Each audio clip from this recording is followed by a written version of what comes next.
বিসমিল্লাহির রহমানির রহিম।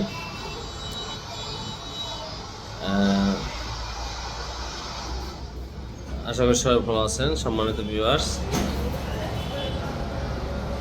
জাহানবাদী ইসরায়েল এর দুষ্ট প্রতারণার ফাঁদে আজকে যুক্তরাষ্ট্র একটি যুদ্ধ যুক্তরাষ্ট্র এবং ইরানের ভিতরে যুদ্ধ বাঁধিয়ে দেওয়ার একটা পায়তারা সৃষ্টি করছে। সারা বিশ্বের অর্থনৈতিক ব্যবস্থায় মানুষকে দুরবস্থায় ফেলার জন্য তারা এই কাজটি করতেছে।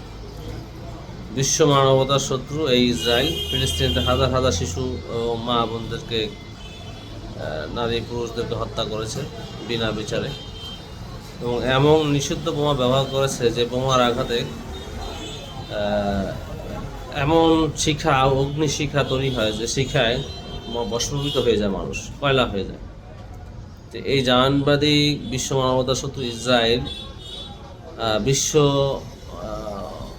সব কটা কান্ট্রি, আমরা বলি যুক্তরাষ্ট্র, যে যুগ যুগ ধরে এই পৃথিবীকে নেতৃত্ব দিয়েছে পরাশক্তি, তাদেরকে বর্তমান প্রেসিডেন্ট ডোনাল্ড ট্রাম্পকে মিথ্যা তথ্য দিয়ে ইউটিলাইজ করতেছে।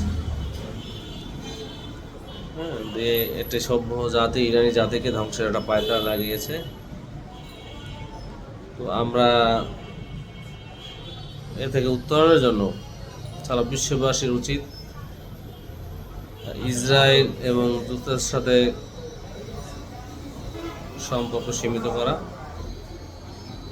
তাদের পণ্য বয়কট, তাদের অর্থনৈতিক নিষেধাজ্ঞা জারি করা সাময়িক সময়ের জন্য যুক্তরাষ্ট্র এবং ইসরায়েলের যত অর্থনৈতিক ব্যবস্থাপনা আছে এর সাথে সংশ্লিষ্ট কোম্পানি বা ব্যক্তিবর্গের বিরুদ্ধে নিষেধাজ্ঞা দেওয়া, এবং যুক্তরাষ্ট্র ইসলামিক কান্ট্রি উচিত যুক্তরাষ্ট্র এবং ইসরায়েলের তৈরি সরবরাহ বন্ধ করা এবং সম্পর্ক ছিন্ন করা।